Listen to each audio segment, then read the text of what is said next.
Welcome to the Underground, my little underground with Peter A.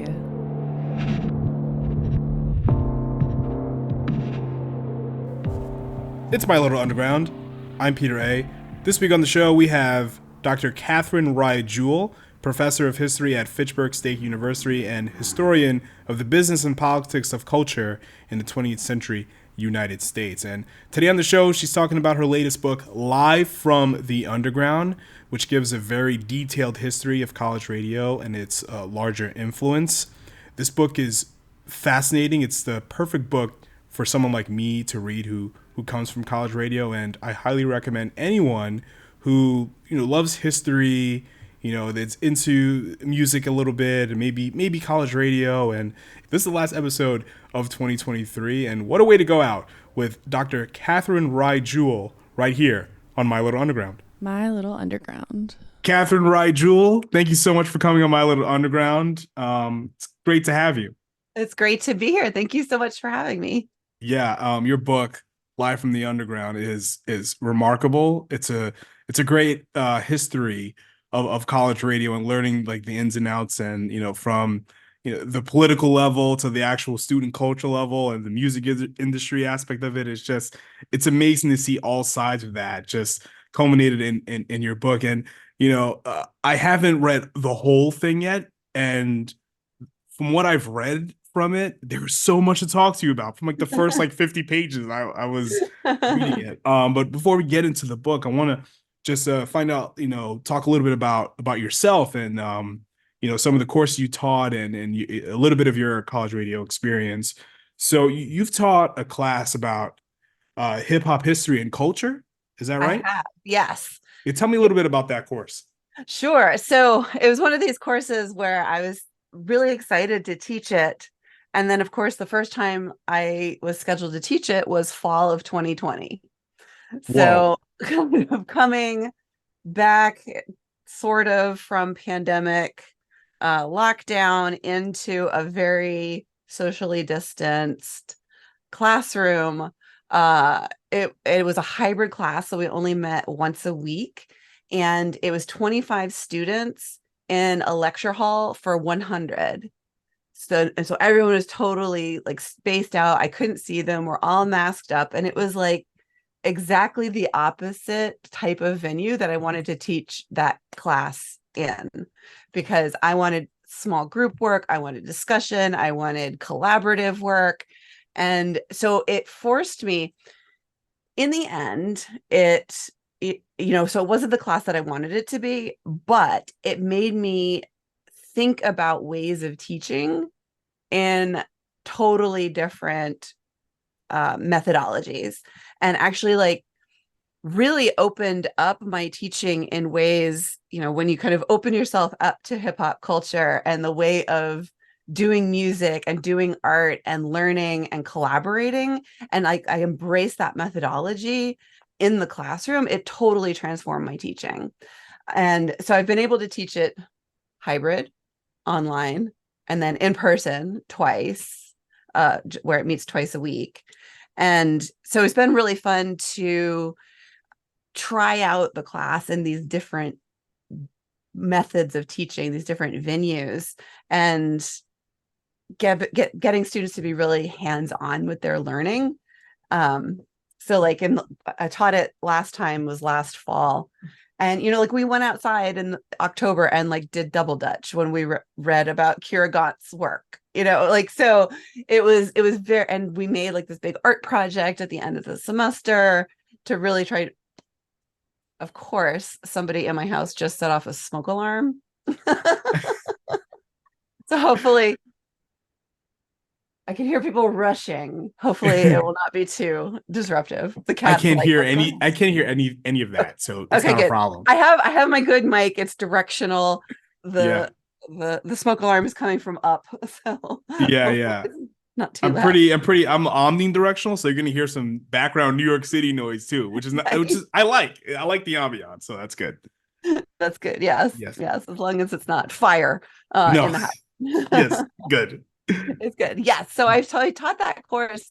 And I really teach because I'm a political historian. I I can't, and I'm an economic historian, so I can't not go into the politics and the business history of hip hop, which is really the only music course that I've taught. Just because so much of it overlaps with the history of college radio that I was diving into, and hip hop is so instrumental in shaping college radio culture, but often so forgotten that it has a role. It's really left out of the kind of popular story of college radio. And so I think that was one of the things that made me really want to teach that class, was to, first of all, help educate myself, because you don't really know something until you teach it. And so to really like immerse myself in that literature and in the history, and in, there's so much writing going on right now. But as a way to enrich what I know about college radio and to kind of put those two things into conversation. Are you yourself a hip hop fan? Yeah. So this is one of these weird things about being a historian, where like I live under a rock now. So like my contemporary references are so like I miss so much, but maybe that's just the nature of being somebody who is, trying to consume culture at this moment. There's so much out there that it's kind of impossible. Oh, no, sorry. I think we know. No, it didn't go on online. I'm recording a podcast. Thank you. Sorry about that. No, you're good. You're good. All good. She's 11. Okay.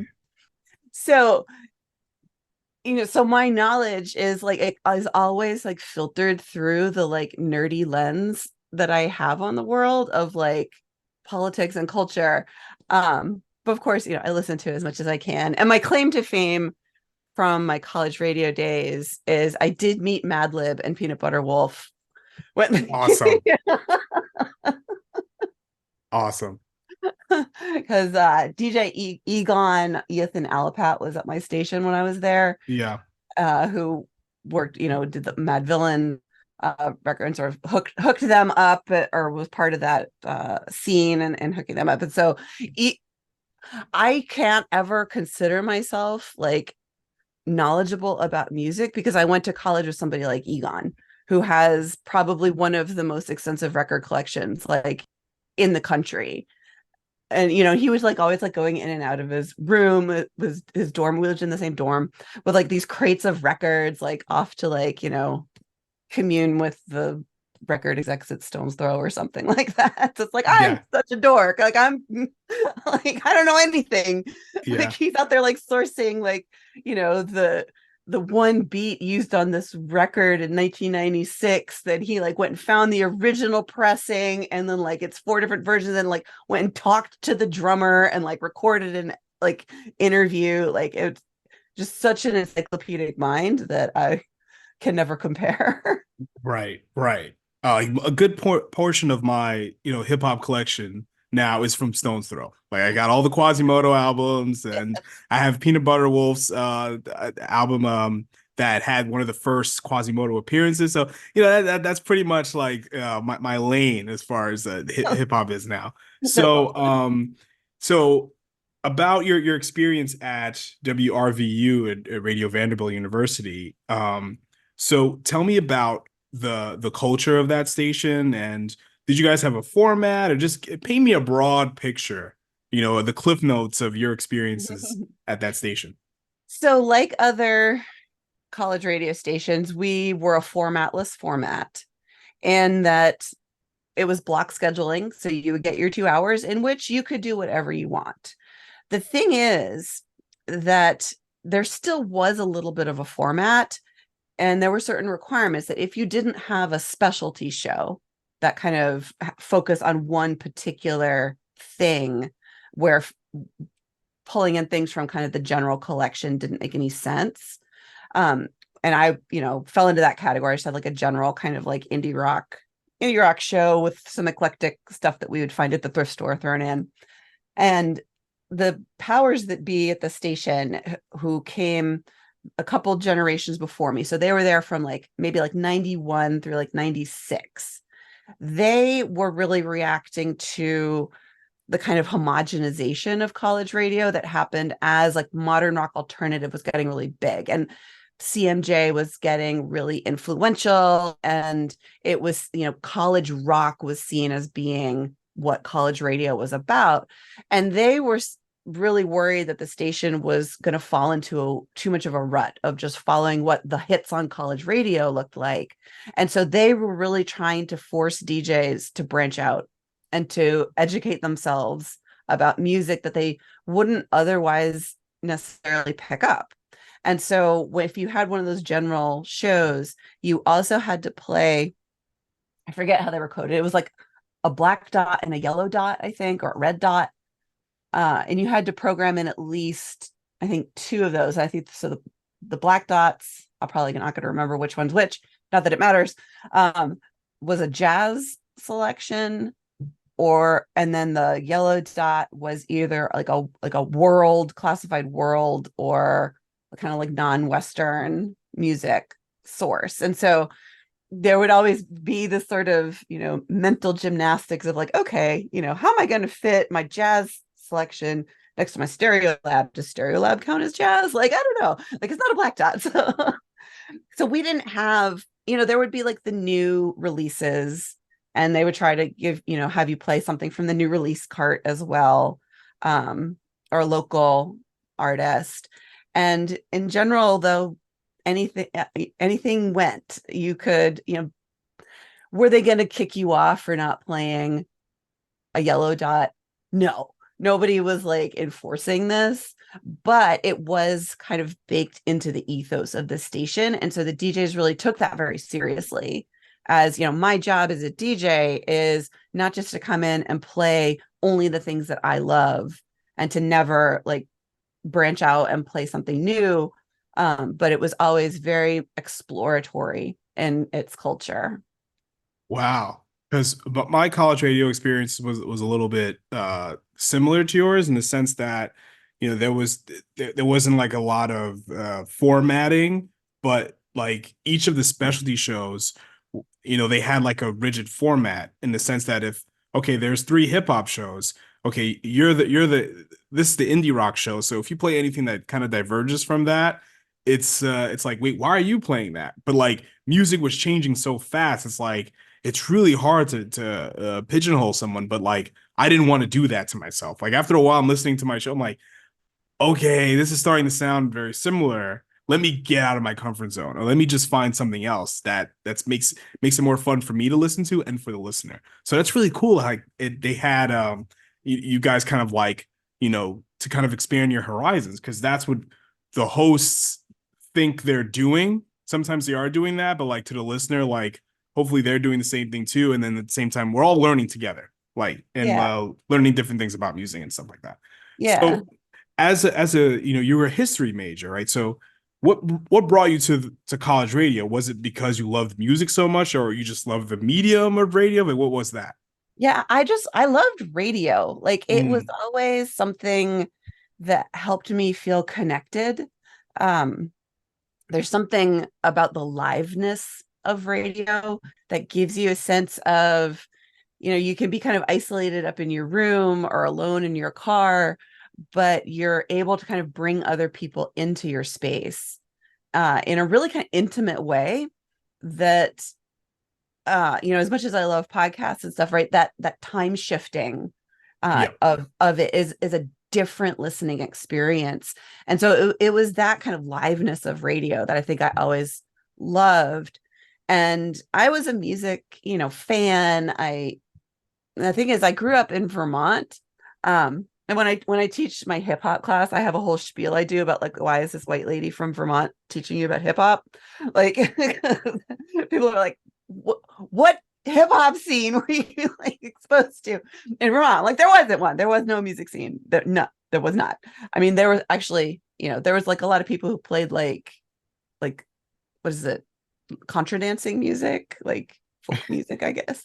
There was that kind of music scene, but no real hip hop scene. But radio was hard to get because we're in the mountains. And so I didn't get college radio growing up. The only college radio station that I could get on my radio dial at home was the Dartmouth radio station, which runs like a commercial rock radio station. Like it was basically classic rock. Like you could, get the let out at 7 p.m. every night. And there was, I think, there was like one guy who had like a metal show. I know a lot of my friends who are like really into Sepultura. I listened to a lot of like heavy metal and like Sepultura in high school as a result of friends that I knew and I think that they probably listened to that show. But it was college radio wasn't really something that I had on my radar because I kind of lived in this, world of music created by my dad's record collection more than anything. And so, but the idea of doing radio was like so exciting to me. And so I was like, well, I'm going to go and play, records by the band and, like weird cuts from the White Album. And, my dad had 11 Procol Harum albums, which I now have in my record collection because he let me have them, so I thought I would kind of go and like explore and,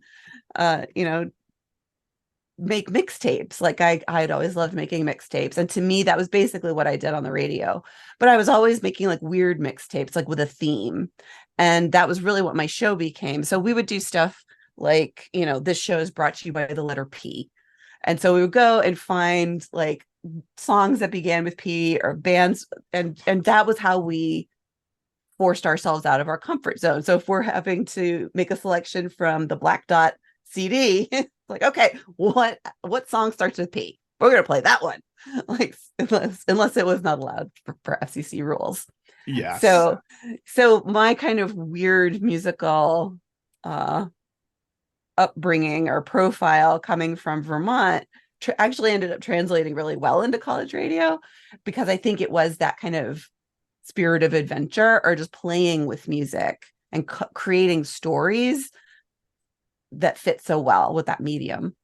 Right. As far as Live from the Underground is concerned, there's a handful of things that stood out to me already. And you talked a bit about islands of authenticity when talking about college radio's formulating identity. So what did you exactly mean by that? Do you mean that, certain college radio people are just kind of gatekeeping, like, okay, this is what you should listen to? You know what I mean? Like that kind of thing?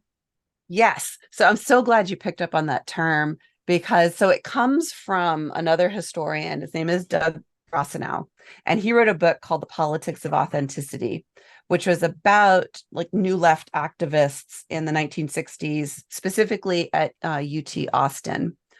And in his ending chapter or epilogue, he talks about how basically kind of the New Left and counterculture, the real sort of political edge of what that vision or revisioning of the United States could look like, kind of retreats onto college campuses, and that a lot of the participants in those movements kind of give up on any larger societal transformation along the lines of this sort of democratic authentic ethos that they had. And so for them, that idea of authenticity came from a certain kind of existentialist thought, and that was sort of what they were enacting through their social agenda, through their social activism, that they were sort of living authentically, living their values and doing this work, but they retreat by the 70s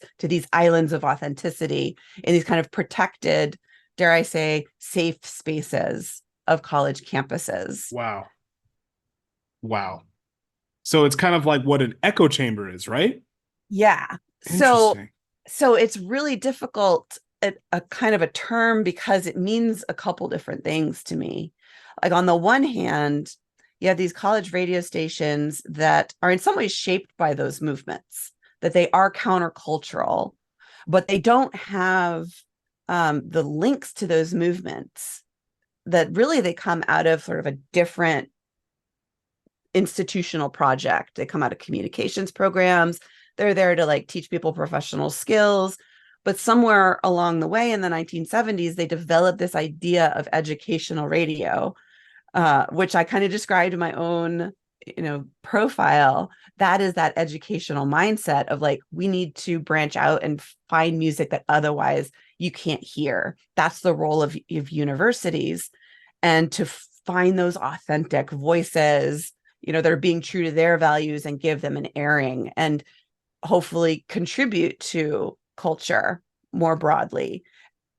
But the thing is that that's happening at a moment where universities are also kind of being put to the market test, where what's valuable is, how they're able to shape the economy, to, shape innovation and technological development, and scientific advancements, and business practices, and, produce students who go on to work in finance, who are not going out to like, change the world, through an artistic perspective, unless it sells really well. That everything is kind of put to that market test. And so that space of college radio, committed to those kind of values that defy that kind of market logic, they become much more embattled in the 80s and the 90s, because they're really seeing, the danger on the horizon of what happens if we no longer make these kinds of investments in institutions that support this kind of work. Wow. Okay. And then, as you go and you talk about how a lot of, college radio at a certain point, it's, whatever they played becomes popular. So forget that. We're on to something else. You know what I mean? And it's just like, it's us versus them. But then it comes like a lot of what's played is like very homogenous, right? Like you talked about like the white indie rock bands and stuff like that. So that's kind of interesting, like, because you talked about diversity too, which we'll talk about later. But that's kind of crazy. Like the identity of college radio is just like, and this is stuff you should hear, but it's like it's such a small portion of what the broader music scenes would have to offer, right? Yeah, absolutely. And it's so interesting because the students, and I'll give them a lot of credit that a lot of them did recognize that. Whether or not anything came of that, is another story. But, one of my favorite quotes in the book is, I think it was the general manager at Rice University. It's like 1988, and he's looking at the playlist and he goes, "Why are we so fucking white? Like, what is wrong with the station?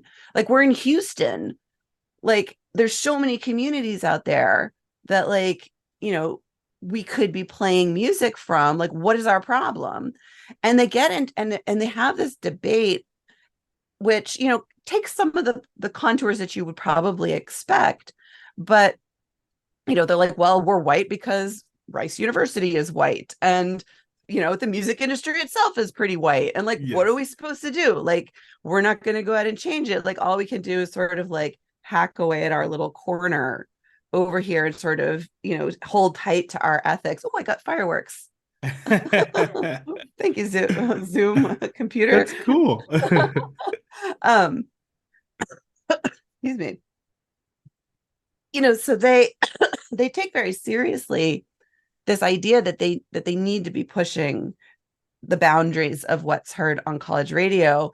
And, they really see that work as kind of fitting into a larger cultural project of, what we're here to like make the nation sound different, and to do service for communities that don't have representation or access to media. That includes news and information, religious services, programs in other languages that aren't able to, have a spot on the commercial FM dial. And the thing is, though, is that college radio reputation and the prospect of making the next REM, making the next Nirvana out of your show, like, that is so attractive, right? And they get into college radio because they love college radio and they love the music that they were exposed to. And so, they're 18, 19, 20 years old. That's what they're going to want to play. And, so you see a lot of times a process through a student's career in college of, kind of developing some new perspectives. At the same time, though, these stations were still pedagogical, that a lot of them were places for people who wanted to go into the mainstream industry to get professional experience in that. And they have just as much of a claim to those stations as anyone else, right? Because they're part of the university. That's why they existed. And the real tragedy of the media landscape at this moment is that there aren't other places on the radio dial for communities to get an airing. The fault lies within our media structure less than it does, like whether or not some 19-year-old is going to play more like, Haitian Creole language music on their radio show. Yeah. Yeah, exactly. Like, and I didn't realize all of this, until after I was going into the professional broadcasting world, that because when you're in college radio and you want to get into radio itself, you have to make an air check, right? So I'm making an air check, right? My college radio air check, then I bring it to commercial, and then they're like, this is not commercial enough.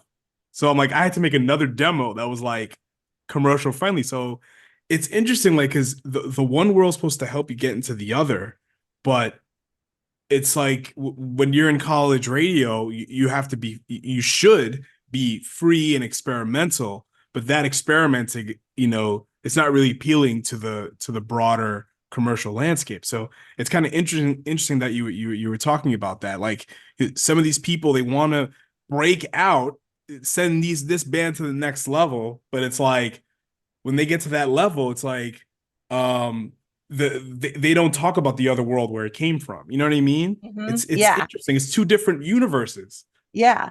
Yeah. I mean, there's that tricky word of amateur radio, or term of amateur radio. Sandbox radio, yeah. Yeah, like I was listening to, I think it was the Harvard station a couple of weeks ago, and like I loved the student. Like it just absolutely like made my night because the show was a freaking mess.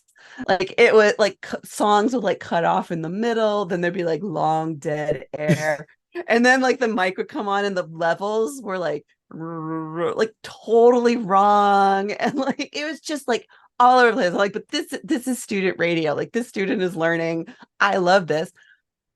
It was also kind of unlistenable. Like if I didn't know what was going on, I would definitely have turned the station. Instead, I was just like cracking up. Being like, this is great. Like I'm just making a list of like all the scripts.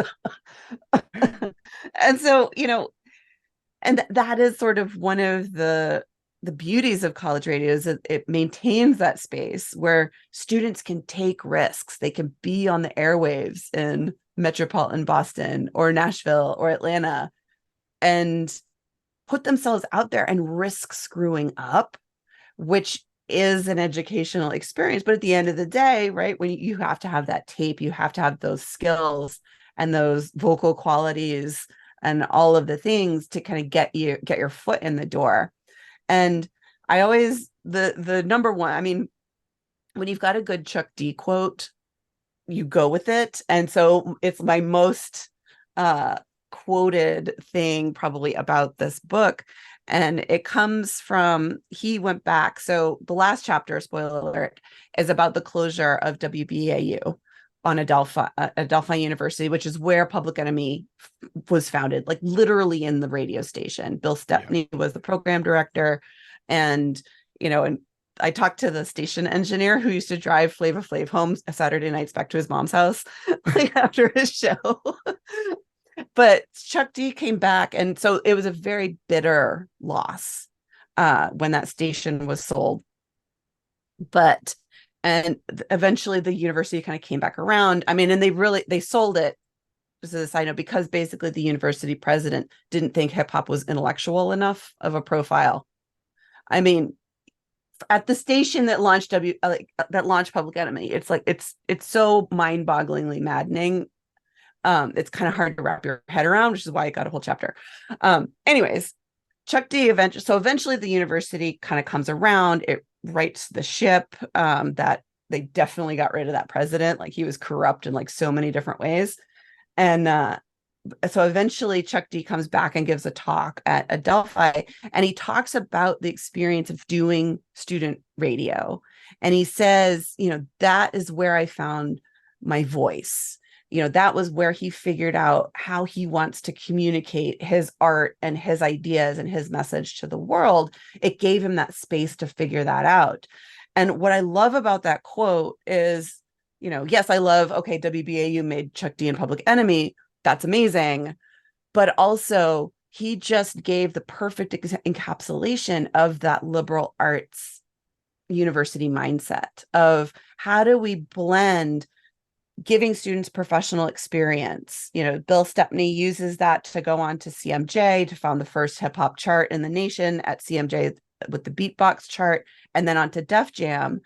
All of that was through his professional minded goals of what he wanted to do when he was in university. But because they had a strong grounding in the liberal arts, so Chuck D, they were taking classes in, I think it was a jazz drummer or trumpet player, can't remember off the top of my head, who was involved in the Black arts movement. And, so he was in class, like learning from intellectuals and artists about different ways of expressing himself and different, forms of Black cultural tradition. And he was combining those things together. And that's what was so important about that experience. So, he could find his voice, he could figure out what it is, that when he gets that foot in the door, when he gets that professional place, what type of record label is Bill Stepney going to found? How is he going to do business influenced by that larger kind of educational experience that he was able to have? What's interesting is because I grew up on Long Island, right? And if you learn about hip hop history, a lot of the biggest, most influential, maybe not biggest, but like most influential hip hop figures ever come from that small island. De La Soul, Rakim, even Chuck D, Biz Markie, all these people, and then A$AP Rock on like the underground side, very influential people. But then to hear someone say like hip hop is not intellectual enough, and then honestly, I remember being in coffee shops like on Long Island and hearing people talk about hip hop it's so uneducated, like their ideas. It's just this is the place where there's so much like history, like the early history of hip hop. A lot of it is Long Island to talk about. It's crazy to hear someone say that. It's ridiculous. Oh yeah. I was literally sitting, it was November in 2018, and I was sitting in the archives at Adelphi, and it was this little collection. It was like 2 file boxes. And I saw the quote on the page, and it's like I still get it wrong every time I say it, because I just lost my mind. Like it literally says because that hip hop is an intellectual abomination. Unbelievable. It's so galling. And I mean, of course, it reflects that culture wars moment in the 90s of people freaked out over, the diversification of the quote unquote canon. And, and this college president saw himself as defending, academic rigor and, the classic texts, and that's what he was going to give. But I can tell you that there's this one woman who, she is absolutely my favorite character in the whole book. She is, I never found her. I almost found her. Maybe someday she'll realize that this is it, that she's in this book and will contact me. Please, Jackie Parker. Her name is Jackie Parker. And she went on this mission to save that station. I mean, multi-page dossiers with appendices, going to the FCC, making the case for this station. And she wanted, because she wanted to go into broadcasting. And she just saw it as such a hit to her education that they were taking this away. And she was determined to save it. She fails, unfortunately, but her effort is captured right there in the archives. And so totally overshadows the offensive comments of the president, because, she totally proved him wrong. Oh my goodness. Even if the station sadly went away in the end. What I learned, one of the things I've learned so far from reading Life from the Underground is the genesis of Newbury Comics, right? So early on, you pointed out in the book, they sold zines to educate people about the Boston punk scene, right? So was this a way, like this idea of like the Boston punk scene and Newbury Comics and all these zines that were coming out, did this shape the identity of college radio, like the idea of it, like being in touch with a music scene, putting them on the radio, and then they get famous and all? Maybe not, because you pointed out some of the bands and from that scene never saw mainstream attention. Maybe they put out 1/7 inch or whatever, like a lot of punks, but that's kind of interesting. So like, is that like this kind of like community, did that shape the growth of what the identity of the Left from the Dial college radio identity would become? Yes, absolutely. And it really owes to the efforts of a bunch of individual DJs who, that a lot of times the students or community DJs who are playing punk were in a minority on the station in the late 70s and even into the early 80s. And, so the actual number of punk shows in the heyday of punk in the 70s is very, very small, usually relegated to late at night. But, it's sort of like the adage about the Ramones records. Is it Ramones? Say this about the Velvet Underground too, that, they didn't sell that many records, but everybody who heard a record started a band.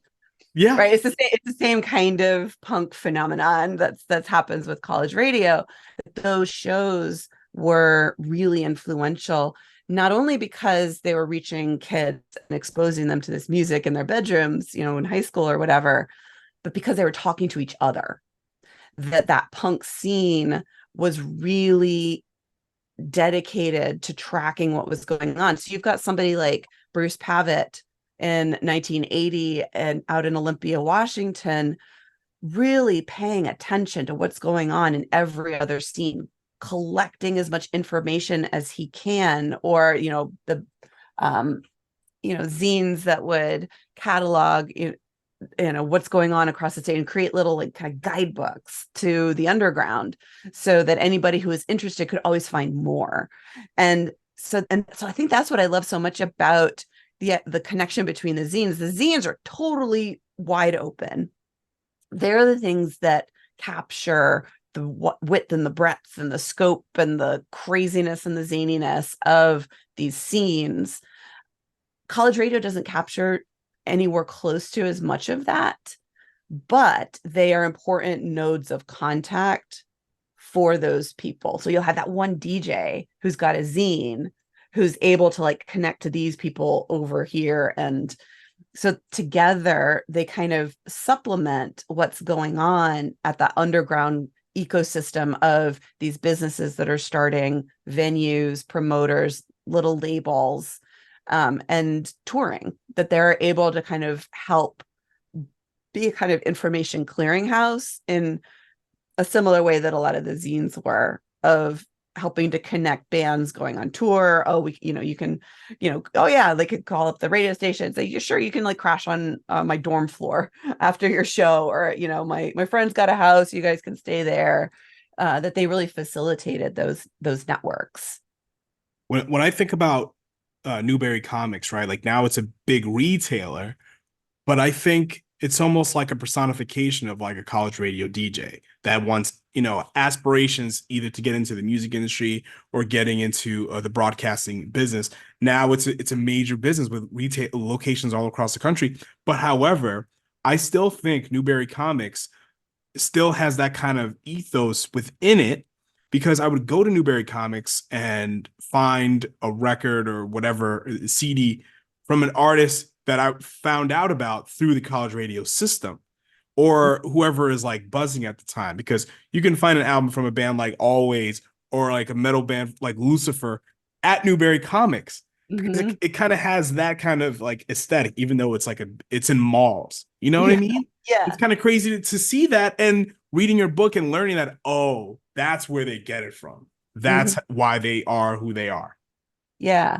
I mean, and there's this phenomenon called, like hip capitalism of, that idea of co-optation is something that comes out of the counterculture of the 60s and the 70s, which is, this idea that these styles were really only ever just a way of marketing kind of salve for the masses in this kind of new world of the knowledge and service economy.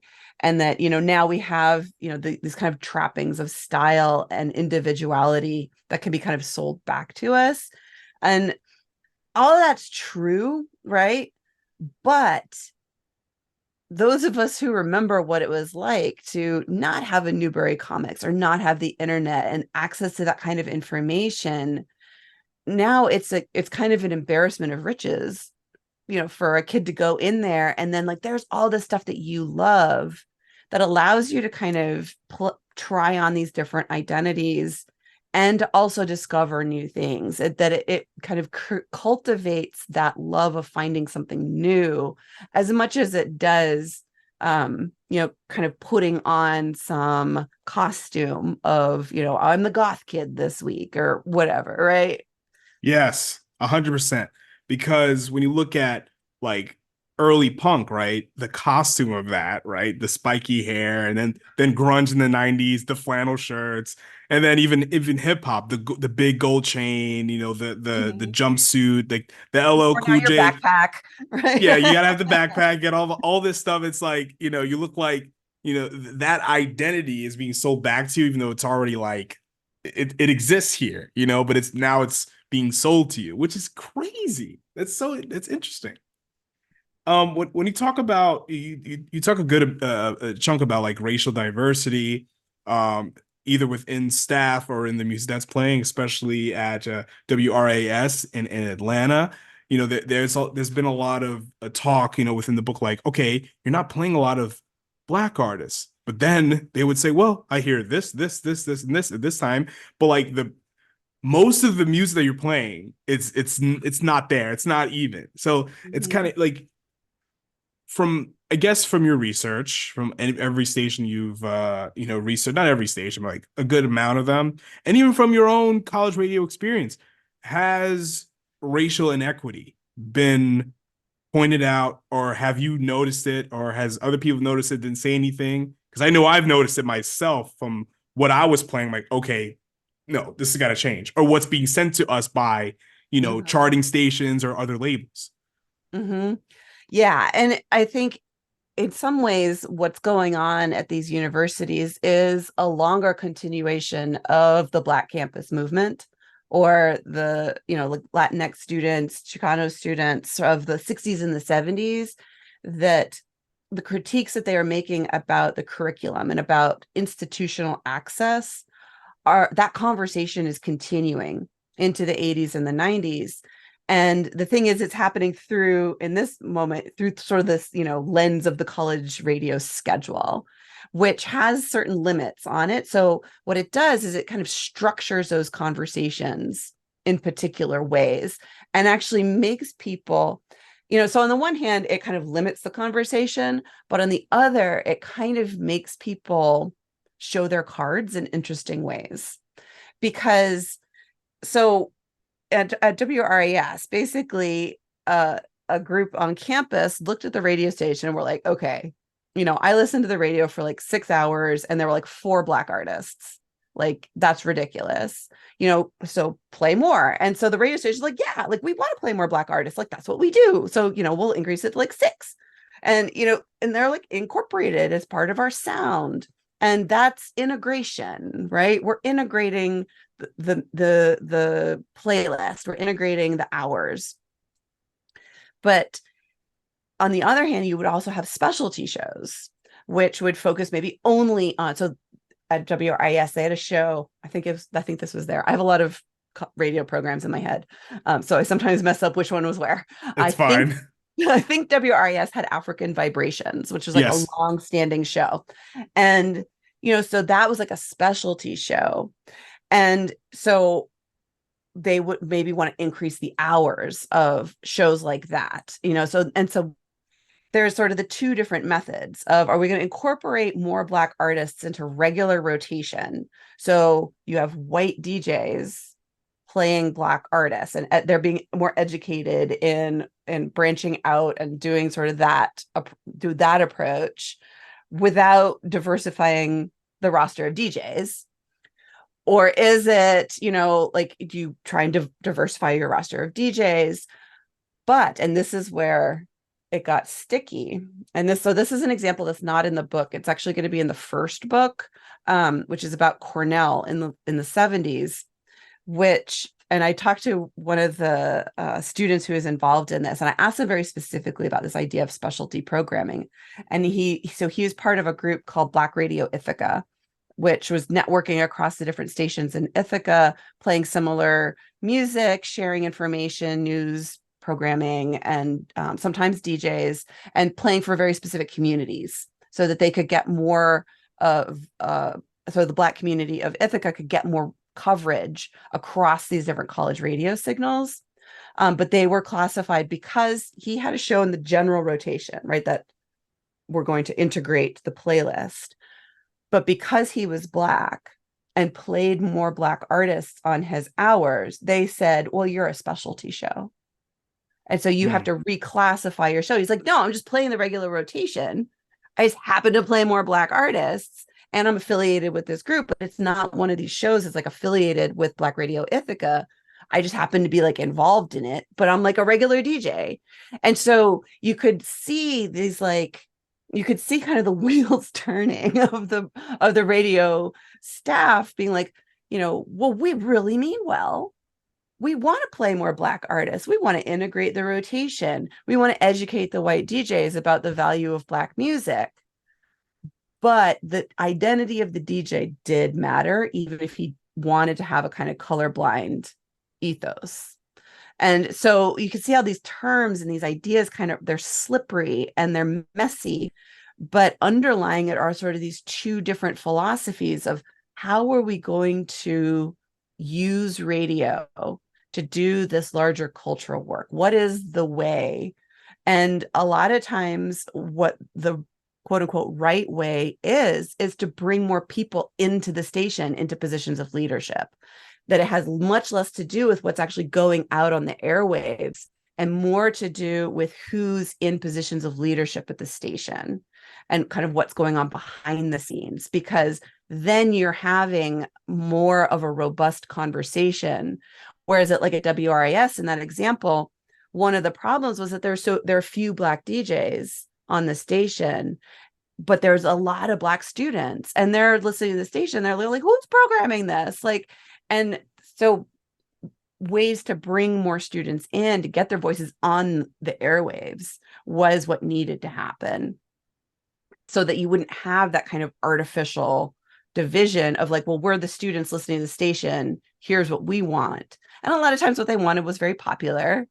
It just was like maybe, sort of like a little more adventurous, like the AOR radio, like classic rock radio or something, right? It was sort of, and so that's a whole other college radio thing of like, well, we don't play what's popular, but they're like, but we don't have anywhere to go, like it's our station too. And like, let us in, let us be part of the conversation. Wow. So the power structures are always important to look at. Yeah.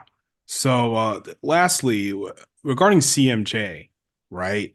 You're talking about like some labels don't chart. So from my understanding, my experience with CMJ is like they will send us music, and then if we played something, just note what you played, you send it out, and then it comes on, it populates on their chart. So explain to me how that works with certain labels not charting. How does that work? Yeah, it was really at the discretion, usually of the music director. Okay. They were usually the ones. My cat is scratching that cat. No, it's cool. I look in the mirrored image there, and I can see the little claws. Yeah, I was trying very hard to pay attention to you, but I'm watching your cat. Like, hey, what is your cat doing? Causing some trouble. Yeah. So this is one of these areas where it is so not captured in any archival record of what those sheets. I mean, I would see maybe an example of the sheet, what it looked like that they would fill out. but I don't think I ever ran across one that was actually filled out. And what that decision-making process looked like, I think was different at every station. Usually it would be the music director who would send them in. And they, I think they're very serious about doing this, and they would, try to track what was selling at local record stores as well. That was some of the work that a lot of music directors did. But how they tallied these things week to week and like what actual information was shaping the CMJ charts it's messy data. I actually When you talk about music directors, you're talking about each college radio station's music director. Yes. Okay. Yeah, and not all of them had a music director.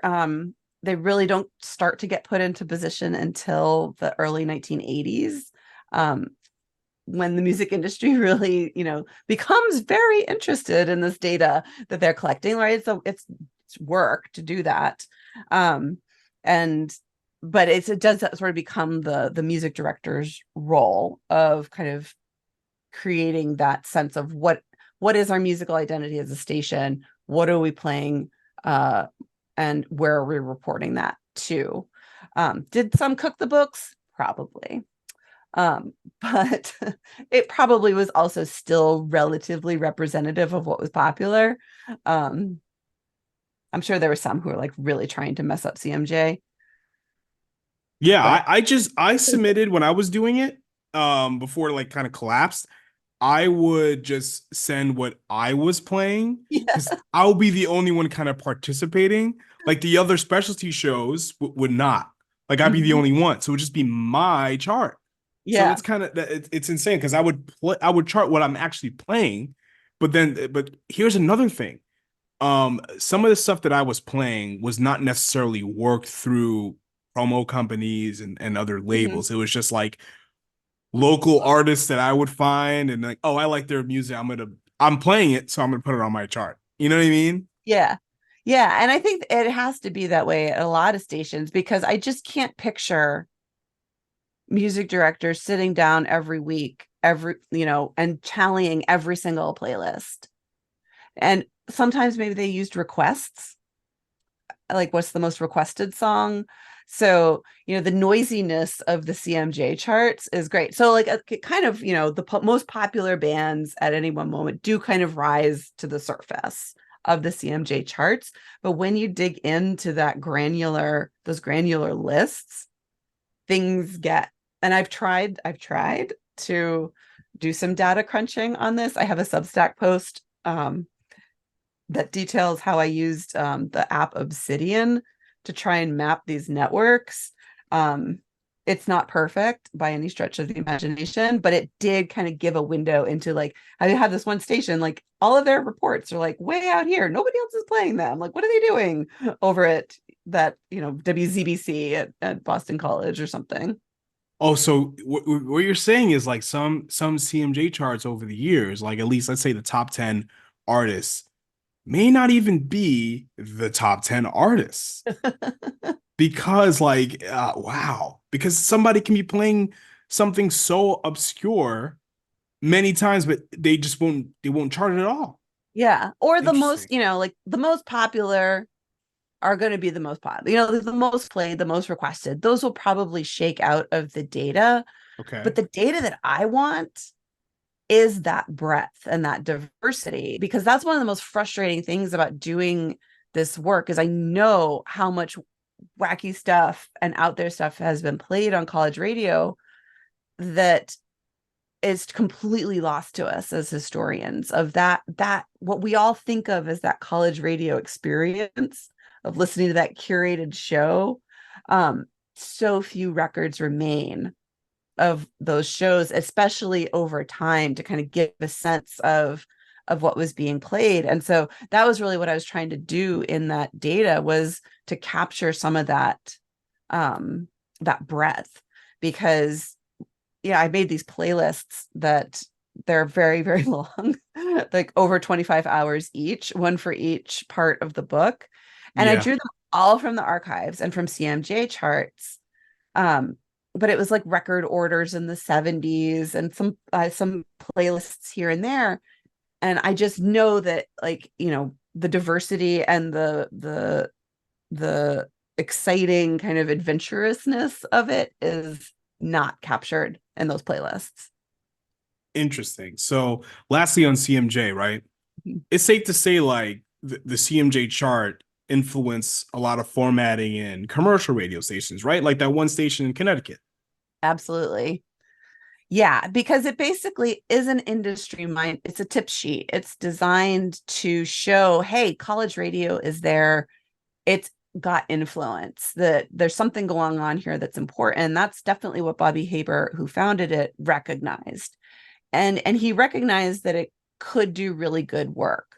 But at the same time, it does promote one of my interviews called it the CMJification of college radio, right? Which it kind of blows back and influences college radio stations. Like, oh, well, this is what's popular. Well, maybe we should be playing more Tori Amos, because like that's what everybody else is.